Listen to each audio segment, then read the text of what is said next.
Times today Telugu TV news కి స్వాగతం. Bulletin లో హెడ్లైన్స్ చూద్దాం. మన పార్టీ అభ్యర్థులను ఆశీర్వదించి ఫ్యాన్ గుర్తుకు ఓటు వేసి అత్యధిక మెజారిటీతో గెలిపించాలని కోరుతున్న సీఎం వైఎస్ జగన్. బంగ్లా రాజకీయాలతో బీసీ బిడ్డను ఓడించిన బీజేపీ నేతలకు బీసీ ఓట్లు అడిగే అర్హత ఎక్కడుంది? ముఖ్యమంత్రిని హెచ్చరిస్తున్న రైతుకు బోనస్ ఇవ్వండి, మేం ఎన్నికల సంఘానికి ఫిర్యాదు చేయం కేసీఆర్. అధికారంలోకి రాగానే ఈ చట్టం రద్దు చేస్తాం చంద్రబాబు నాయుడు. భీమిలి తెలుగుదేశం పార్టీ కార్యాలయం మహిళల కోలాహలంతో నిండిపోయింది. మునుపెన్నడూ లేని విధంగా మాజీ మంత్రి భీమిలి టీడీపీ ఎమ్మెల్యే అభ్యర్థి గంటా శ్రీనివాసరావు సతీమణి గంటా శారద ఈసారి ప్రచార బాధ్యతలను భుజంపై వేసుకున్నారు. స్వయంగా ఆమె రంగంలోకి దిగారు. దీంతో తొలి రోజే మహిళల నుంచి ఎనలేని ఆదరణ లభించింది. భీమిలి టీడీపీ కార్యాలయంలో నిర్వహించిన ఆత్మీయ సమావేశానికి తండోపతండాలుగా మహిళలు తరలి వచ్చారు. గంటా శ్రీనివాసరావును టీడీపీ విజయాన్ని కాంక్షిస్తూ ఆమె మాట్లాడిన విధానం అందరినీ ఆకట్టుకుంది.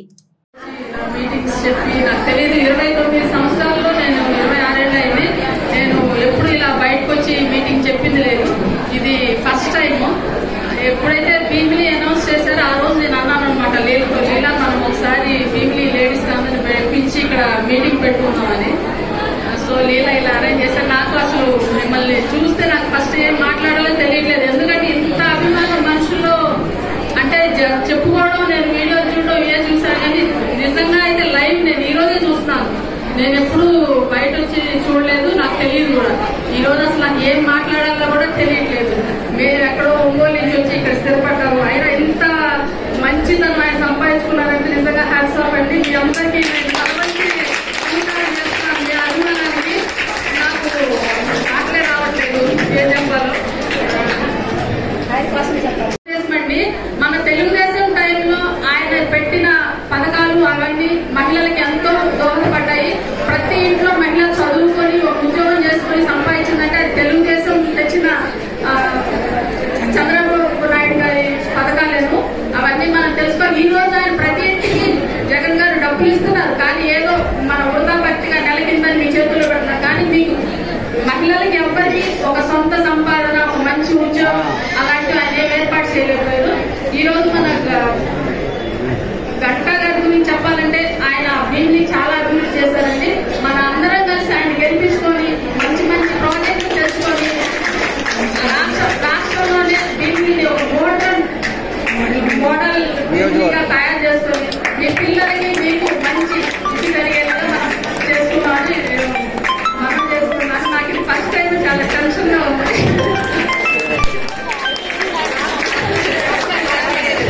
మన పార్టీ అభ్యర్థులను ఆశీర్వదించి ఫ్యాన్ గుర్తుకు ఓటు వేసి అత్యధిక మెజారిటీతో గెలిపించాలని కోరుతున్న సీఎం వైఎస్ జగన్. ఈరోజు ఈ జిల్లాకు సంబంధించి మన పార్టీ తరఫున నిలబడతా ఉన్న అభ్యర్థులను ఒకసారి మీ అందరికీ కూడా పరిచయం చేస్తున్నాను. మీ అందరి చల్లని దీవెనలు ఆశీస్సులు ఆ అభ్యర్థులపై ఉంచవలసిందిగా కోరుతా ఉన్నా. మీ ఎంపీ అభ్యర్థిగా నా చెల్లెలు, మీలో ఒకరు అతి సామాన్యురాలు నా చెల్లెలు ఉమాబాల నిలబడతా ఉంది. మీ చల్లని దీవెనలు ఆశీస్సులు నా చెల్లిపై ఉంచవలసిందిగా మీ అందరితో కూడా ప్రార్థిస్తా ఉన్నాను. భీమవరం నుంచి మీ లోకల్ హీరో సిరణ నిలబడతా ఉన్నాడు. మంచివాడు, సౌమ్యుడు, మీ అందరికీ కూడా మంచి చేస్తాడు. రాబోయే రోజుల్లో ఇంకా మంచి కూడా నేను చేయిస్తా. సిరన్నకు మీ అందరి చల్లని దీవెనలు ఆశీస్సులు సిరన్నపై ఉంచవలసిందిగా సవినయంగా కోరుతా ఉన్నా. తాడేపల్లిగూడెం నుంచి కొట్టను నిలబడతా ఉన్నాడు. మంచివాడు, సౌమ్యుడు, కాస్త అప్పుడప్పుడు కొద్దిగా నోరు కొంచెం కటువు అనే పేరుంది. కానీ మనసు మాత్రం వెన్న. మంచి చేస్తాడు మీ అందరికీ. మీ అందరి చల్లని దీవెనలు ఆశీస్సులు కొట్టన్నపై కూడా ఉంచవలసిందిగా సవినయంగా ప్రార్థిస్తా ఉన్నా. ఆచంట నుంచి రంగరాజన్ నిలబడతా ఉన్నాడు. మంచివాడు, సౌమ్యుడు. తాను కూడా మీ అందరికీ మంచి చేస్తాడన్న నమ్మకం నాకు సంపూర్ణంగా ఉంది. నిజంగా జెంటిల్మెన్ అని కూడా చెప్పొచ్చు. మీ చల్లని దీవెనలు ఆశీస్సులు అన్నపై ఉంచవలసిందిగా సవినయంగా కూడా కోరుతా ఉన్నా. ఉండి నుంచి నరసింహరాజన్ నిలబడతా ఉన్నాడు. బంగ్లా రాజకీయాలతో బీసీ బిడ్డను ఓడించిన బీజేపీ నేతలకు బీసీ ఓట్లు అడిగే అర్హత ఎక్కడుంది? ఇవాళ కుర్మ యాదవ్ సోదరులు ఆనాడు కేసీఆర్ ఎవరికి సరైన ప్రాతినిధ్యం ఇవ్వకపోతే నేను ఆలోచన చేసి మా మహబూబ్నగర్ జిల్లా నుంచి కుర్మ యాదవ్ సోదరులు ఎక్కువ మంది ఉన్నారు, వాళ్ళ ప్రాతినిధ్యం ఉండాలని నడిగడ్డ, గద్వాలు, కోటలు, సరిత, తిరుపతయ్యను, ఒక కుర్మ యాదవ్ బిడ్డను నేను ఎమ్మెల్యేగా టికెట్ ఇచ్చి గెలిపించడానికి ప్రయత్నం చేస్తే గద్వాల, కోటలో కుట్ర చేసి కుతంత్రాలు అన్నీ బీఆర్ఎస్ బీజేపీ ఏకమైపోయింది. ఆనాడు చీకటి ఒప్పందం చేసుకొని అప్పటి వరకు తగాదాలు ఉన్నాయి మాకు, మా ఇంటి మీద కాకి ఇంటి మీద వాలదు అని చెప్పిన వాళ్ళు ఇవాళ మామ అల్లుళ్ళు ఒక్కటైపోయి కుమ్ముక్కు రాజకీయాలు వేసి ఒక సరితను, ఒక ఆడబిడ్డను, ఒక కురువ యాదవ్ ఆడబిడ్డను మామ అల్లుళ్ళు ఏకమై అర్నమ్మ నాయకత్వంలో బీజేపీ ఓట్లని బీఆర్ఎస్ కేసి 5,000 ఓట్ల తక్కువ మెజార్టీతోని ఇవాళ ఆడబిడ్డను ఓడగొట్టారు. నిజంగానే సరితమ్మ గెలిచినుంటే ఇవాళ మంత్రివర్గంలో మంత్రి అయ్యేది యాదవ్ సోదరులారా. కేసీఆర్ మంత్రివర్గంలో మహిళలకు స్థానం లేకుండే. మన మంత్రివర్గంలో సీతక్కకు, ఆదివాసి బిడ్డకు, కొండా సురేఖ ఒక బలహీన వర్గాల బిడ్డకు ఇచ్చినాం. సరితమ్మ గెలిచినుంటే ఇవాళ మన మంత్రివర్గంలో మంత్రి అయ్యి ఉండేది. అంటే ఎన్నికలు వచ్చినప్పుడు పేదోళ్ళని గెలవాల్సినప్పుడు పేదలకు న్యాయం చేయాలని కాంగ్రెస్ అనుకున్నప్పుడు బంగ్లా రాజకీయాలు, కుమ్ముక్కు రాజకీయాలు, అర్నమ్మ దివాళాకోరు రాజకీయాలు ఎట్లుంటాయో ఇవాళ కుర్మ యాదవ్ సోదరులారా మీరు ఆలోచన చెయ్యండి. అందుకే ఇక్కడ అన్యాయం జరిగిందని అనిల్ కుమార్ యాదవ్ను ఏమాహేమిలు, ఉద్దండులు, యోధులు ఉన్న వాళ్ళని కాదని రాజ్యసభలో మీ యాదవ్ బిడ్డను అనిల్ కుమార్ యాదవ్ను రాజ్యసభలో 10 పైసలు ఖర్చు లేకుండా నామినేషన్ కు 10,000 కూడా పార్టీ కట్టి ఇవాళ 200-300 కోట్లు ఖర్చు పెట్టిన రాణి ఎంపీ పదవి ఇవాళ యాదవ్ల బిడ్డకు కాంగ్రెస్ పార్టీ ఇచ్చింది. ఈ అన్ని జరిగినాయంటే ఒక రజక ఈర్లపల్లి శంకర్ ఎమ్మెల్యే అయిందన్నా, ఒక ముదిరాజు బిడ్డ శ్రీహరి ఎమ్మెల్యే అయిందన్నా, ఒక సరితమ్మకు యాదవ్ బిడ్డకు ఎమ్మెల్యే టికెట్ వచ్చిందన్నా, ఒక అనిల్ కుమార్ యాదవ్ ఇవాళ రాజ్యసభ సభ్యుడైందన్నా, ఒక మాదిగ బిడ్డ సంపత్ కుమార్ ఏఐసిసి సెక్రటరీ అయిందన్నా, మహబూబ్నగర్ పార్లమెంట్కి ఇన్ఛార్జిగా ఇవాళ నేను ఎక్కడ నాయకత్వం వహిస్తున్నానో అక్కడ నాయకుడిగా ఇవాళ నాయకత్వం వహిస్తున్నాడంటే ఇవన్నీ సామాజిక వర్గాలకు కాంగ్రెస్ పార్టీ న్యాయం చేయాలని ఆలోచన చేసింది కాబట్టి ఇవన్నీ జరిగిన సోదరులారా. డీటెయిల్స్ చూస్తే నేను ముఖ్యమంత్రిని, రాష్ట్ర ప్రభుత్వాన్ని హెచ్చరిస్తున్నాను. బోనస్ పేరు మీద మీరు తప్పించుకోలేరు. దానికి ఎన్నికల కమిషన్ అడ్డురాదు. మేం కూడా మీపైన కంప్లైంట్ చేయబోం. ఏ రైతుకు ఎంత బాకీ ఉంటారో అంత బోనస్ చిట్టీలు రాసివ్వండి. ఎన్నికల సమయంలో బాండ్ రాసిచ్చారు కదా, అలా బాండ్ ఇచ్చినట్లుగా ఇవ్వండి. అలా కాదంటే ఎన్నికల తెల్లారి ఇవ్వండి. కానీ బోనస్ ఎగబెడతామంటే మాత్రం ఊరుకునేది లేదని ముఖ్యమంత్రి కేసీఆర్ హెచ్చరించారు.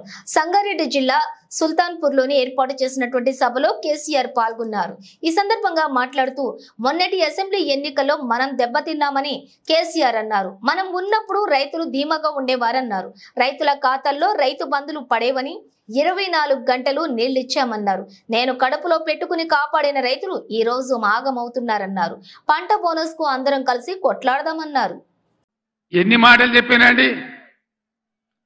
కేసీఆర్ 1,00,000 రుణమాఫీ చేసిండు కదా, ఇక ఉరికి 2 లక్షలు తెచ్చుకొని చెప్పిండ్రా. డిసెంబర్ 9 నాడే మాఫీ చేస్తాం, ఎదురైన ఆడవిళ్ళకి 2,500 ఇస్తాం. ఎన్ని చెప్పిండ్రు? ఒక్క మాట అన్న ఖాయం ఉన్నదా? మరి ఏం జరగాలి ఇప్పుడు? ఈ రాష్ట్రం ఇట్లే పోవన్నా?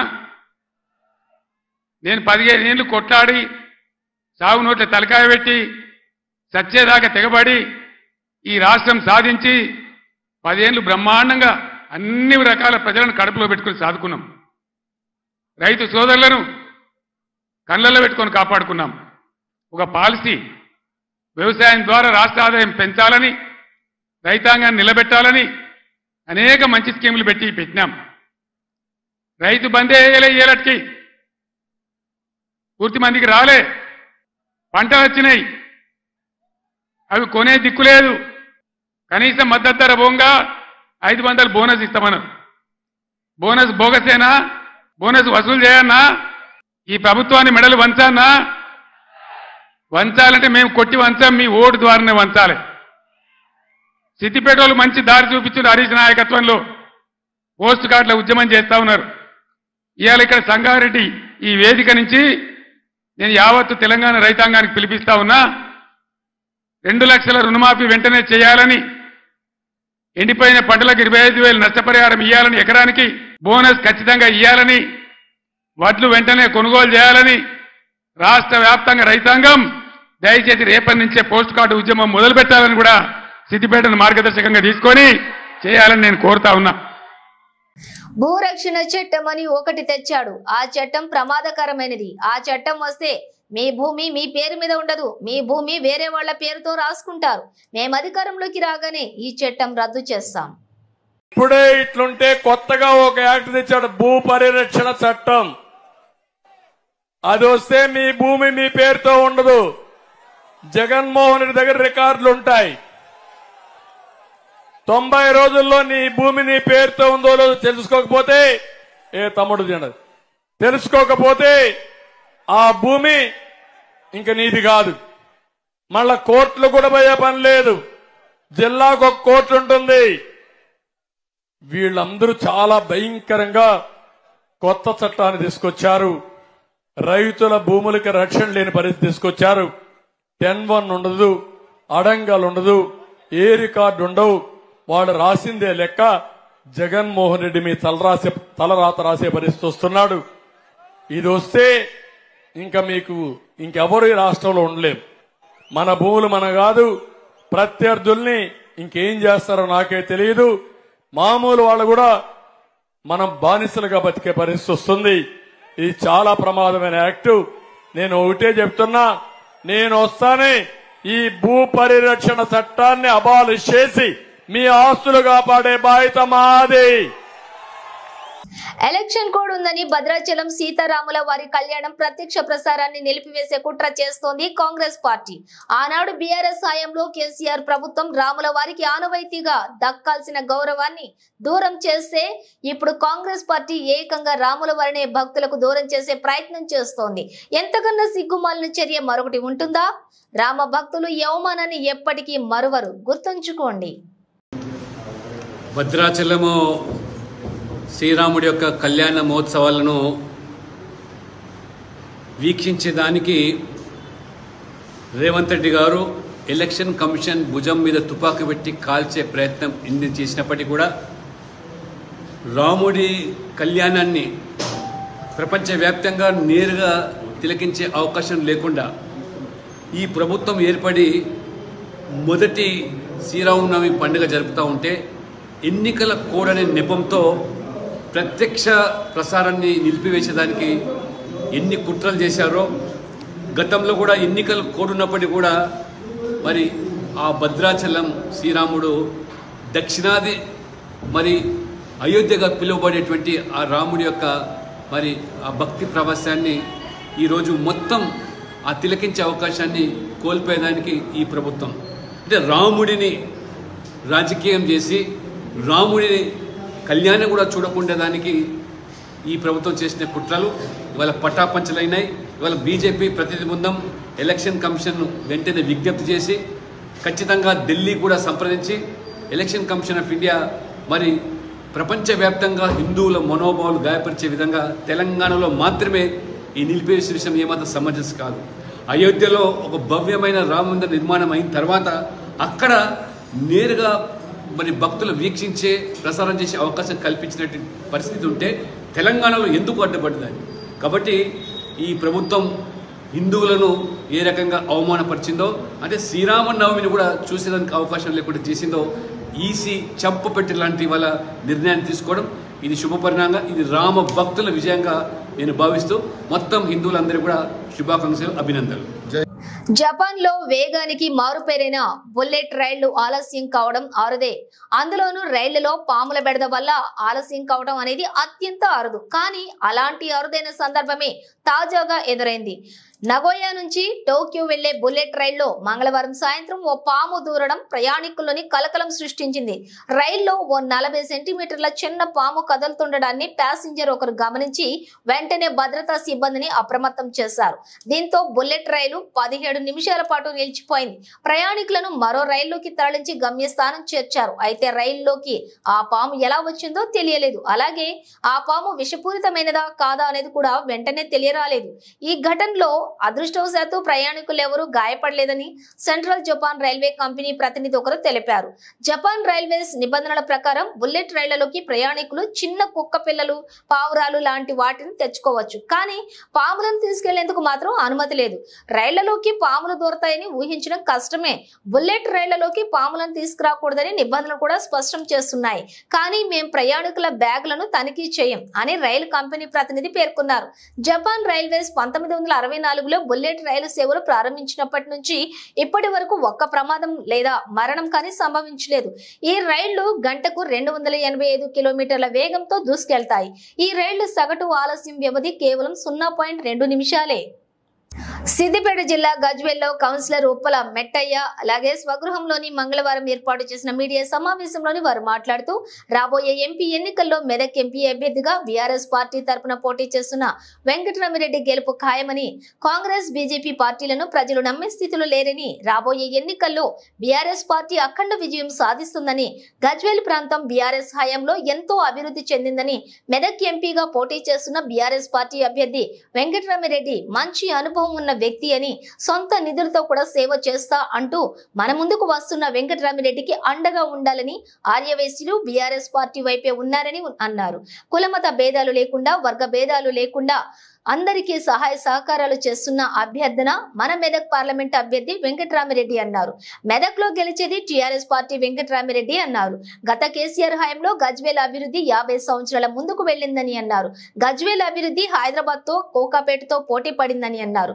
రైతాంగం కోసం కొండపోచమ్మ సాగర్, మల్లన్న సాగర్ లాంటి ప్రాజెక్టుల నిర్మాణం చేసి రైతులకు మండు టెండర్లో సైతం సాగునీరు అందించిన ఘనత కేసీఆర్ కే దక్కిందన్నారు.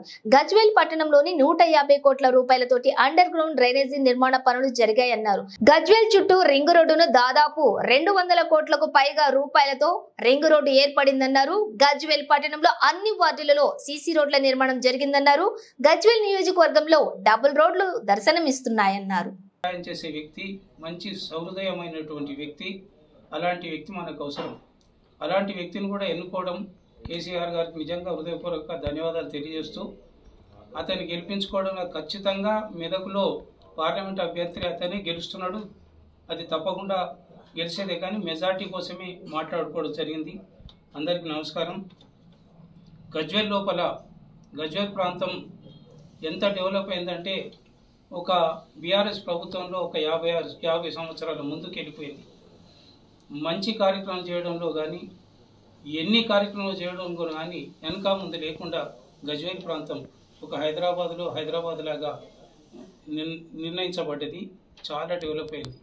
అందులో భాగంగా ఈరోజు మనకు పంటల కోసం కొండపోచమ్మ సాగర్ అయితేనేమి, తర్వాత మల్లన్న సాగర్ అయితేనేమి, ఈ ప్రాంతం అంతా సుభిక్షంగా ఉండాలని, ఈ ప్రాంతం అంతా ఆనందంగా ఉండాలని, రైతులు సంతోషంగా ఉండాలని మంచి ప్రాజెక్టులు కట్టడం జరిగింది. అలాగే చదువుకోవడానికి education hub, KG to PG వరకు ఒక మంచి ఎడ్యుకేషన్ హబ్. ఇందులో అన్నిట్లలో పాత్ర వెంకటరామిరెడ్డి పాత్ర ఉంది. ఇంకా భవిష్యత్తులో కూడా ఆయన సహాయ సహకారాలు మనకెంతో ఉండి ఎంపీ అయిన తర్వాత కూడా ఎన్నో కార్యక్రమాలు చేసుకోవాల్సిన అవసరం మనకుంది. మీకు తెలియజేస్తాను. బులెటిన్ ముగించే ముందు హెడ్లైన్స్ మరోసారి. మన పార్టీ అభ్యర్థులను ఆశీర్వదించి ఫ్యాన్ గుర్తుకు ఓటు వేసి అత్యధిక మెజారిటీతో గెలిపించాలని కోరుతున్న సీఎం వైఎస్ జగన్. బంగ్లా రాజకీయాలతో బీసీ బిడ్డను ఓడించిన బీజేపీ నేతలకు బీసీ ఓట్లు అడిగే అర్హత ఎక్కడుంది?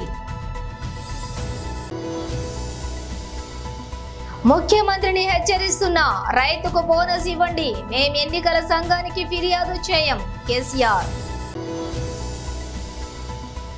అధికారంలోకి రాగానే ఈ చట్టం రద్దు చేస్తాం చంద్రబాబు నాయుడు. ఇవి బులెటిన్ విశేషాలు. మరో బులెటిన్తో మళ్ళీ కలుద్దాం.